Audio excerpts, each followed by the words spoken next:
ได้ยินเขาว่าแถวนี้มีปลาหลายและก็โตใหญ่พร้อมเป็นตะทึกแท้คือสิบ่มีไผเป็นเจ้าของน้องดอกติเนาะๆมันสิมีเจ้าของมันแต่ไสอีกอย่างมันบ่แม่นหนองมันคือบึงแต่หากได้ยินหลายคนเขาส่าอยู่ไดว่าน้องนี่มันมีหยังจักอย่างนี่แหละมันก็มีปลาหั่นแล้วมึงเสือเรื่องเขาซ่าอีกโอ้ยสงสัยมีปลาใหญ่แล้วอยากได้คนเดียวคันสั่นตึกปลาอยู่บ่นี่ล่ะ มึงเชื่อเรื่องที่แนมบ่เห็นบ่ กูเคยเสืออยู่แต่เดี๋ยวนี้กูเศร้าเสือแล้วกูเจ็บกูเลยเศร้าเสือแม่นหยังเชื่อเรื่องที่แนมบ่เห็นก็เจ็บความหักน่ะเด้มึงแนมเห็นบ่กูบ่ได้หมายถึงความหักกูหมายถึงสิ่งศักดิ์สิทธิ์ต่างๆโดยเฉพาะหนองน้ำหรือบึงใหญ่แบบนี้แน่นอนล่ะก็สิมีสิ่งศักดิ์สิทธิ์ปกปักรักษาอยู่เรื่องแบบนี้บ่ลบหลู่อย่าเชื่อบ่เสืออย่าลบหลู่กูเว้าปีนท้องแต่ข้าวพ่อแม่เคยเล่าให้ฟังว่าต้นไม้ใหญ่ก็สิมีเทพารักษ์สิงอยู่เป็นหยังต้องสิงสงสัยเพิ่นบ่มักลีโอจักขวดคือสิดีเนาะอันเด้กูถามก็ย้อนอยากฮู้ตอบกวนบ่อนใส่เกือบกูอีกล่ะกูก็บ่ฮู้คือกันกูพังพ่อแม่แล้วเล่าบ่จบกูรับก่อนเด้ปลากินเบ็ดแล้วโธ่คือสิโตใหญ่ขนาดมีแล้วประมาณหม่อง6-7 โลอึบอึบอึบมึงสิรอดไปไสฮ่าๆๆคนมันเก่งเนาะซอยบ่ได้ก็บ่ใหญ่ปานใดโตส่ำนี้ยังน้อยถ้าใหญ่ก็ต้อง10โลขึ้นไปหาเว้าซำนี้ก็สุดยอดแล้วมึงตึกให้ได้สำกูก่อนปลากินเบ็ดแล้วปาดคือดึงแฮงแท้มันบ่ต่ำกว่า10โลได้นี่นะใหญ่กว่าของมึงอีกนี่นะบ่ต้องมาชิงกูดอกโตมันสิใหญ่จำได้วะใหญ่กูนี่บ่มีดอกดึงซอยกูแน่กูสู้มันบ่ไหวแล้วอ้าอ้า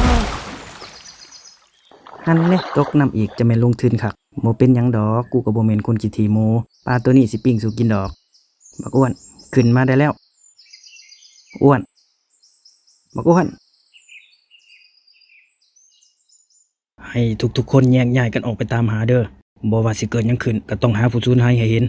บักอ้วนเอ้ยมึงอย่าเป็นหยังเด้อขอให้พระทังซ้ำจังคุ้มครองมึงพวกเฮาสิออกไปช่วยตามหาอีกแห่งหนึ่งเด้อพ่อบ้านพวกสู้ระวังกันเด้อเพราะว่ามันเคยมีปลาผีที่เคยกินเด็กน้อยที่ลงเล่นน้ำอยู่ในบึงแห่งนี้ปลาผีชาวบ้านก็เคยออกตามล่ามันอยู่แต่หาบ่เคยพอจักเทื่อฉะนั้นพวกสู้ระวังกันแน่ข่อยคือบ่เคยฮู้เรื่องนี้มาก่อนมันเป็นเรื่องหลายปีมาแล้วจนมาฮอดปัจจุบันนี้พวกชาวบ้านยังคงมีความเครียดแค้นในปลาผีนั่นอยู่มันเป็นเรื่องเล่าซื่อๆติตัวเด็กน้อยบ่อยากให้เด็กน้อยนั้นลงเล่นน้ำไปพวกเฮาออกตามหาอ้วนกันอ้วนอ้วนจนคอแหบเลยได้นี่ยังบ่เห็นมันอยู่เป็นตายให้ดีแนวใดก็ยังบ่ฮู้เลยเด้แม่นบ่บักอ้วนหั่นว่าแต่คือมีผู้หญิงมานำนี่แม่นหมู่พวกเจ้าบ่แม่นแล้วแต่เจ้าไปเห็นมันอยู่ไสเรากำลังสิจมน้ำข่อยก็เลยมาซอยเราเอาไว้นี่แต่พาหมูเจ้าไปหักษาโตก่อนซะสงสัยเรากินน้ำไปไรอีกว่าแต่บ่เคยเห็นเจ้าจักเทื่อเจ้าบ่แม่นคนในหมู่บ้านข่อยข่อยก็อยู่แถวๆนี่ล่ะบ่ฮู้สิอธิบายแนวใดจังได๋ก็ขอบใจเด้อที่ซอยหมู่ข่อยไว้ว่าแต่เป็นตาหักแบบนี้คือสิมีแฟนล่ะเนาะนานบักบากกามเห็นคนงามบ่ได้เนาะมึงนี่หากว่าสิบ่มักไผอีกแล้วโอ้ยจังแม่นฮู้เรื่องกูแท้ดีแฟนคือหยังอ้าวคือบ่ฮู้คำว่าแฟนก็คือคนสองคนตะมุตะมิกันน่ะดีตะมุตะมิข่อยต้องไปแล้วเอาไว้เทื่อหน้าพอกันใหม่เด้อมึงสิไปไสอีปลาผีกูตามหามึงมาตั้งแต่ดนในที่สุดฮ่าครับข่อยยังนะๆไปจับเราเฮ็ดหยังปล่อยเราไปทำแม่พวกเจ้าเป็นบ้าบ่เราก็เป็นคนคือเฮานั่นแหละป้าผอกป้าผีอีสังมึงแหกตาเบิ่งดีๆมันเป็นคนบ่ไดคนอีหยังสิมีหางเป็นปลาเป็นไปบ่ได้บ่อยากเชื่อสายตาตัวเองเลยดีที่กูมาเห็นก่อนบ่ซั่นมันจับพวกมึงไปกินแล้วในที่สุดก็จับมึงจนได้หลายฟ้าหลายปีที่ตามหามึงกินคนในหมู่บ้านพวกกูพวกเขาต้องเจ็บปวดกับการสูญเสียสำใดมึงฮู้บ่เอามันไปแขวนไว้ให้แดดเผามันตายให้มันทรมานก่อนเบิดลมหายใจสู้คิดคือกูบ่ว่าถ้ายิ่งคนนั้นเป็นปลาผีแล้วเราสิซอยบักอ้วนเฮ็ดหยังคือบ่กินมันเลยมึงนี่เห็นคนงามบ่ได้เนาะเข้าข้างรถใดมันบ่แม่นคนมันก็ต้องเป็นปลาผีหั่นล่ะกูก็อยากคิดคือมึงอยู่แต่แนวใดเราก็บ่แม่นคนอีกอย่างสิ่งที่เขาเล่ามามันก็เป็นความจริงเราคือปลาผีที่ชาวบ้านตำรามาแต่ดนแต่จังไดกูก็บ่ปักใจเสียดอกว่าเราเป็นปลาผีสัญชาตญาณกูบอกว่าเราเป็นคนดีเฮาพอสิมีทางซอยเราอยู่บ่มึงเศร้าเลยหยุดคิดมึงจะไปซอยปลาผีหั่นบ่สิแลเอ้ยมึงตัดใจซะชาวบ้านสั่งให้คนเอาเราไปมัดไว้แล้วให้คนไปเฝ้าอีกบ่มีทางดอกเลิกล่มความตั้งใจซะฮอดตอนเช้าแดดก็คือสิเผาเราตายแล้วสู้กูอยู่ไสนี่มึงจื้อบ่ได้อีหลีติว่าเกิดหยังขึ้นชาวบ้านกับซุมกูก็ออกไปตามหามึงอยู่นี่นะมึงจมน้ำกูจมน้ำบ่ แต่กูเห็นลางๆว่ามีคนมาซอยกูเป็นผู้หญิงหน้าตางาม มึงคือสิฝันไปตีบ่มีดอกผู้หญิงงามน่ะ ในหมู่บ้านนี่ก็กูแหละงามสุด บ่นะกูบ่ได้ฝันดอกกูจิได้อีหลี กูสิบอกก็ได้ ผู้หญิงคนที่ซอยมึงน่ะ มันคือปลาผี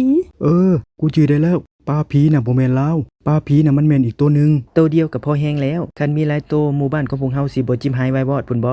กูจือได้ลางๆว่ากูกำลังสิถูกตัวใหญ่ๆดำๆนั่นกิน แต่กูคาดว่าคือสิแม่นปลาผีที่ชาวบ้านออกตำล่ากัน ผู้หญิงคนนั้นแล้วมาซอยกูแล้วบ่แม่นปลาผีดอก กูว่าลาวน่าจะแม่นนางเงือก นางเงือก พร้อมเพรียงกันแท้ว่าแต่เราอยู่ไส พ่อบ้านสั่งให้คนจับมัดเราไว้อยู่เบื้องหันห่วงสิให้เราแห่งตายในมื้ออื่นเช้า จักพากันเห็นหยังน้อบัดนี้เนาะสู้พากูไปหาพ่อบ้านแหน่ได้บ่ พ่อบ้านเราสิฟังมึงอยู่บ่ อย่างน้อยก็ให้กูลมกับลาวก่อนก็ยังดี ให้กูอยู่เฉยๆเฮ็ดคือบ่มีหยังเกิดขึ้นกูเฮ็ดบ่ได้ดอก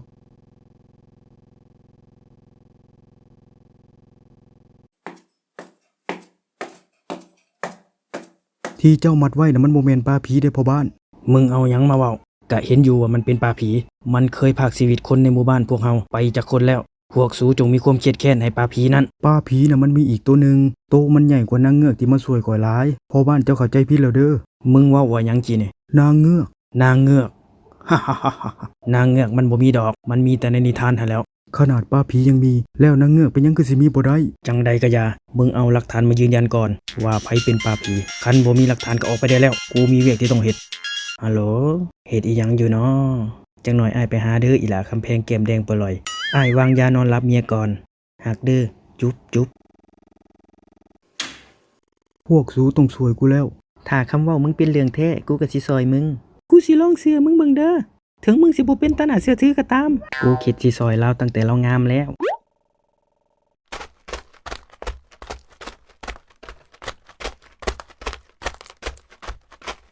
พวกสูสิไปใส่พ่อบ้านสั่งห้ามเข้าไปไผกะยาที่บ่มีเวียกบ่มีธุระโครงการอีหยังห้ามเข้าไปเด็ดขาดคอยย่างกายมาวางหนึ่งนี่คือเห็นเมียเจ้าเต้นอยู่หันเบียร์กับผู้ชายอยู่ ฮะน้องเขียวเจ้าคือเฮ็ดจังซั่น ได้โอกาสแล้ว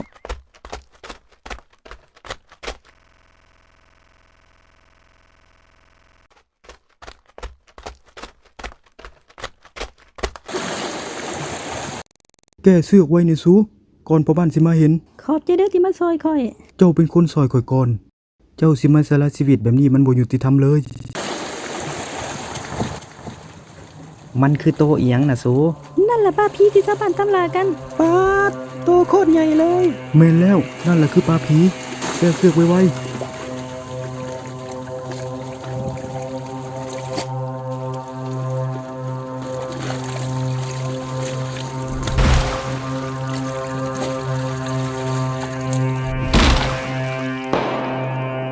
พวกสูนี่หัวแข็งอีหลีกูบอกว่าอย่าเข้ามาบ่นี้สูก็ยังมา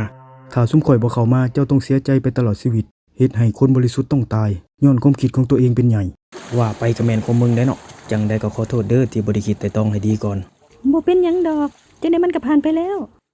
ปาดสเปกเลย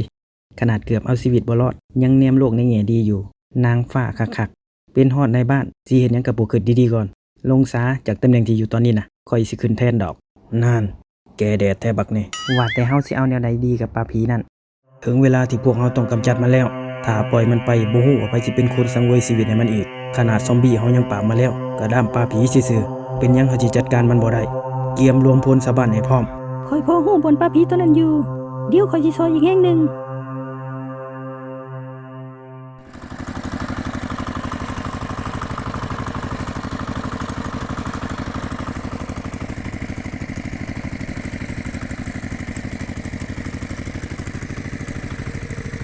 เด้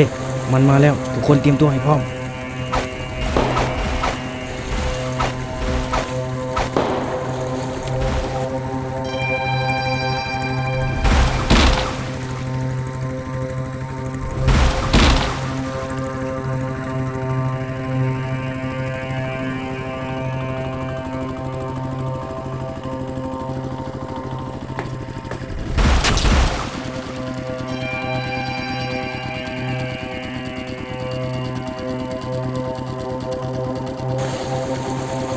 บอกสิแหละ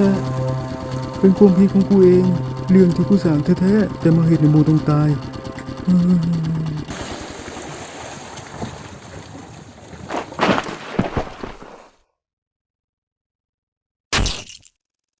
เรื่องเท่มันก็เท่อยู่ดอก แต่ถ้ากูตายนี่มันสิคุ้มกันอยู่บ่สิเฮ็ดแนวใดดีกับมันพ่อบาท